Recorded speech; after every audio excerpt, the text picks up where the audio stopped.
Okay, how in the world did the Eagles look that bad last night, yet still somehow beat the Chiefs at Arrowhead? Brian Johnson's play calling was so atrocious that he not only upset A.J. Brown, but he forced Jalen Hurts to take matters into his own hands and audible into the throw of the night. And Jason Kelce finally got the victory over his brother. We gave all the praise to Sean Desai's defense for their halftime adjustments. Let's break it all down this morning. I'm Thomas Mott. This is the Thomas Mott Show.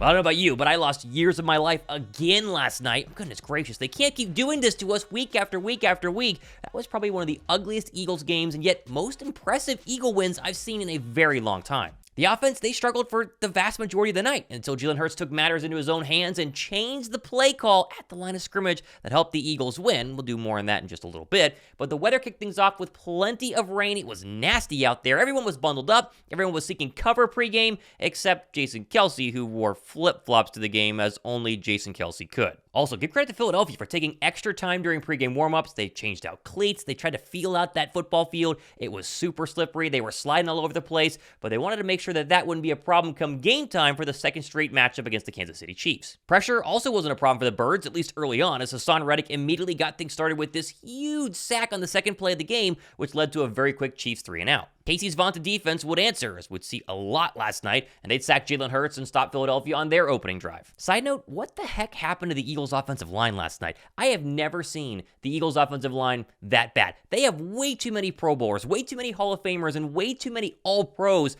to be that bad. I mean, we're going to get into this a little bit later on, but man, that was the worst offensive line performance I've seen in a very long time. Now, KC would get their run game going on their second possession and marched right down the field. Josh Sweat was then blatantly held right before Patrick Mahomes found a wide-open receiver in the back of the end zone for the game's first touchdown. And I hate complaining about refs. I'm not going to do it much today, but let's just say both the Chiefs and the Eagles probably didn't think the NFL had their best officiating night on Monday night. Hurts would then get the Eagles going on their second drive with this really nice dime to DeVonta Smith. He then ran a quarterback power for another first down, but watch this exchange between Jason Kelce, who was very adamant that they should not change up the play and in fact run it to the left side. Right there is the benefit of having a 36-year-old veteran playing center. I mean, he understands protections, he understands run blocking schemes, and he knew that Jalen Hurts was going to audible to the wrong play there. No, keep it here. We're going to run this play, and sure enough, it worked out for a first down. Oh, and then not to be outdone, a few plays later, how about Kelce getting out in front and setting up this big run? Look at the blocking down the field. Is this guy incredible? How about DeAndre Swift, too, showing up early? Swift would also cap off the drive with this rushing touchdown, which, like the Chiefs' first touchdown, probably had a hold on the Eagles' offense. Oh, right there, I guess we're even now, and sure enough, it was tied up 7-7. The Phillies' defense would again force another punt, and can we just pause for a second and acknowledge that the defensive performance yesterday was absolutely incredible. Wait till you hear what BG had to say about the halftime adjustments that Sean Desai made, but I think this was absolutely Sean Desai's best overall performance. Can we get 200 likes for Desai not only cooking the entire game, but he was cooking in that second half. Hurts would find A.J. Brown for his only catch of the night to start the next drive, but then 2 plays later, Hurts makes this really bad throw on an option route to A.J. Brown, resulting in a very ugly interception. Now, A.J. would actually strip and then recover the ball back, which I thought was going to be a really nice play by him, but replay showed A.J. Brown's shin touch the Chiefs defender, so he was down and the interception would hold. The cameras would then catch A.J. Brown shortly after that, frustrated on the sideline, yet again, chatting it up with A.J. Brown and DeVonta Smith, and I'm not upset about this like I was in the Vikings game. I mean, this means absolutely nothing. Clearly, Hurts made the wrong read. AJ is letting him know, hey, I was open. I have zero problems with this. Let me know what you guys think, though. For what it's worth, Peyton Manning did say during the Manning cast that Brown didn't help out Hurts because Brown changed his route mid-play. Yes, he was open, but with pressure coming up Hurts' face, he kind of needed Brown to stick with the route and throw that crosser versus some sort of deep ball. And Jalen Hurts, to his credit, very briefly acknowledged this miscommunication during the postgame press conference. Wasn't on the same page on the interception, on the turnover we had some communication things in a hostile environment. Now, following the pick, Mahomes would march right back down the field and then throw a really bad interception. How about this? Into the waiting arms of Kevin Byard. Man, this is a game-changing play here from Kevin Byard. I've been very hard on him for almost the entire time he's been in Philadelphia, but last night was his best night as an Eagle. This play not only keeps points off the board, but showcases exactly why you traded for Kevin Byard. To make big turnover plays just like this, huge credit. Hats off to Byard. He was great last night. Philly didn't follow up the pick by doing anything. as the offensive line got dominated yet again, and Philly was forced to punt. I'm kind of upset that no one really asked in the post-game press conferences about the Eagles' offensive line woes. I'm curious to see how that's going to be tomorrow, so be sure to sub for that show. But Jason Kelce was clearly frustrated after the game with the offense's performance. Yeah, I mean, listen, I'm really happy. I would have been probably happier if we would have put together a really dominant performance offensively and played great. I think the fact that we didn't do that makes it a little bittersweet. I think the defense really largely is why we won the game today. So, hats off to those guys, and certainly happy to be 9-1. The Phillies defense couldn't slow down Mahomes yet again for back-to-back drives, and 15 walked right into the red zone and then found Taylor Swift's boyfriend for this touchdown. Now, I'll be honest, at this point, the Eagles looked dead in the water. Their offense couldn't block, they couldn't move the football, and the defense had given up 2 straight red zone drives, one resulting in an interception and one resulting in the Travis Kelce touchdown, and there was just no life. I mean, the play calling was terrible, the offensive line play was horrific, and they were really, really bad and looked like they weren't going anywhere heading into halftime. Also, shout out to Jalen Carter for this interception attempt on the little spike play before the Chiefs kicked their field goal to make it 17-7 at halftime. This would have been the play of the night and one of the most athletic things I've ever seen had he caught it. We've all thought about this, like maybe you should dive for it and see if you could catch it. He was that close. Thumbs up for Carter's attempt. Now, I knew Sean Desai would make some halftime adjustments, but I was hoping Brian Johnson would as well, but then he immediately starts the third quarter with this. I mean, like, what is it? A quarterback run on 3rd down and 7 to open the first drive, an immediate punt, and again, terrible play calling by Brian Johnson. And it wasn't just quarterback runs. He had call after call last night, especially during the Eagles' lull on the offense, where you'd run back-to-back wide receiver screens or throw a wide receiver screen to your slowest receiver in Julio Jones. Like, some of this stuff just doesn't make sense. And while obviously the Eagles would figure things out a little bit later on, and obviously we're going to get to that, Brian Johnson needs to be held accountable. I want to hear what he has to say when he speaks to the media tomorrow, but Philadelphia's offensive play calling cannot go through these crazy lulls where all of us wonder what the heck is going on. Now, Desai, on the other hand, as we mentioned, he was dealing in the second half, forcing a very quick punt. And Brandon Graham, after the game, I mean, he gave Desai a lot of praise for making some serious halftime adjustments. The adjustments halftime, we know that. First half we let up a little bit. Yards, especially in the run game. We was talking about the run game. They was making some plays, and I think Desai, this was, everything that we talked about was happening, but it was just more about us just being in our spots and being gritty. It was going to be one of those where they trying to get on our edges. We knew that. I think that we started doing a good job of just making sure that we stay with it. I wish third quarter Desai would show up in the first quarter. That way you wouldn't have to kind of make these adjustments during halftime. But let's at least be real here. When the Eagles lost to the Chiefs in Super Bowl 57, they gave up 24 points after halftime. Philadelphia last night against the same Chiefs team, they gave up 0. But on the following drive, after a Chiefs very quick punt, shout out Sean Desai, Johnson started cooking a little bit here. I love this end around to DeAndre Swift, and then Jalen Hurts calling his own number, and suddenly the Birds were only down 3? What the heck? Now, Mahomes would answer. He marched right back into Eagles territory, but then how about Bradley Roby? Come on, the punch out of Travis Kelce in the red zone. I mean, I thought the Byard turnover was the play of the game. This was the play of the game. Welcome back, Bradley Roby, who had a good night last night in the slot, and I know I wasn't the only one who was smiling after watching Travis Kelce make a boneheaded play after he's basically the face of the NFL, and I've been tired of seeing him get all this praise the past couple of weeks. Oh, and it was also a little bit fun, I will say, watching Travis Kelce really upset in his post-game press conference. My fumble. How would you diagnose just what's going on with the offense otherwise? I got to be better. Just not playing up to the level that I have in the past. I got to be better.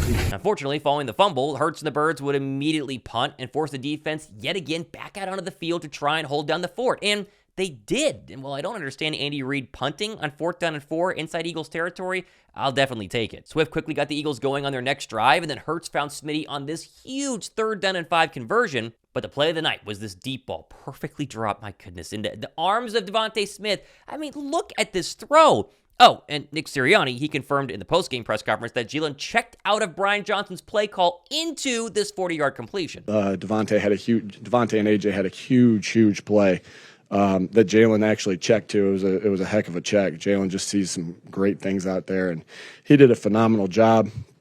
Got to a little bit of a, I won't get too much into it, but he checked to that, and it ended up being the right call at the right moment. And that's what good quarterbacks do. Quarterbacks, they make 3 or 4 plays that change the game with their mind, right? They got to do a great job throwing the ball, running the show.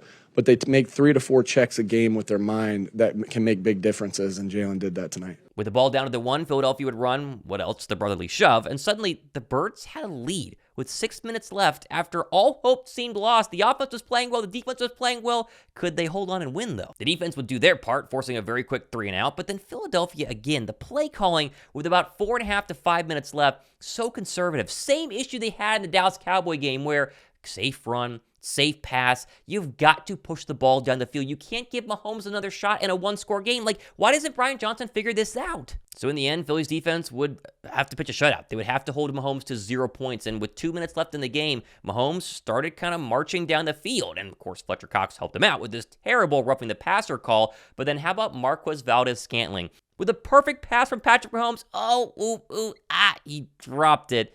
Honestly, though, I have no sympathy for MVS here. How many times have we watched Nelson Aguilar or Quez Watkins drop passes in critical moments in Eagles history? I mean, we're so used to drops, it makes me sick. Maybe the Chiefs should just get better receivers instead of trying to rely on MVS. Plus, MVS was the only one who couldn't catch passes last night. Multiple drops by the Chiefs, including the Chiefs fans, who also dropped the pass here from Patrick Mahomes. Josh Sweat would come up big just a couple of plays later, forcing a big pressure, intentional grounding, and then another drop on 4th down and 25. And what do you know? Philadelphia, some way, somehow, they pulled out the victory here. They won this game. This is one of the most improbable comebacks I've seen in recent Eagle history. Now, the media would get their Kelce brothers moment at midfield after the game, but I love the energy from the Birds postgame. How about Sirianni being fired up here? How about Jalen Hurts running around the entire field? It shows you how much this game meant to the Eagles. Not only to come back and win after the Super Bowl loss, but to come back and win after looking absolutely terrible. This was a huge, huge moral victory if there ever was one for Philadelphia, and they also got the W. Sirianni, naturally, was very proud of his guys' performance, gutting it out there in the rain at KC.